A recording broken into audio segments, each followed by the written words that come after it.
துபாயிலிருந்து நாடு கடத்தப்பட்ட தேடப்படும் சந்தேக நபரான ஸ்ரீதரன் நிரஞ்சன் எனப்படும் டிங்கர் இன்று காலை நாட்டிற்கு அழைத்து வரப்பட்டார்.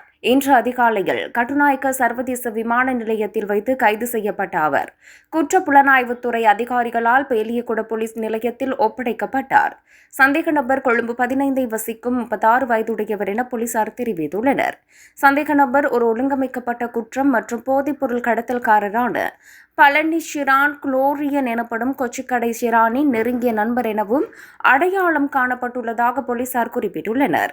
கிராண்ட் பாஸ் போலீஸ் பிரிவில் உள்ள மகவத்த பொது மயானத்திற்கு அருகில் நிறுத்தப்பட்டிருந்த முச்சக்கர வண்டியில் ஒருவரை சுட்டுக் கொன்ற குற்றத்துடன் தொடர்புடைய சந்தேக நபர்கள் வந்த காரின் ஓட்டுநர் இந்த சந்தேக நபர் ஆவார்.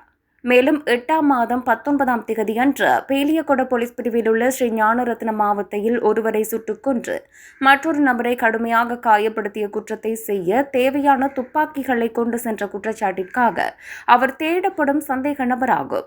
இந்த சந்தேக நபருக்கு பயண தடையும் விதிக்கப்பட்டுள்ளது.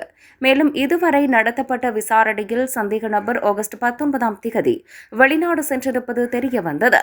சந்தேக நபர் நீதிமன்றத்தில் ஆஜர்படுத்தப்பட உள்ளார். பேலியகுட போலீசார் மேலதிக விசாரணைகளை மேற்கொண்டு வருகின்றனர்.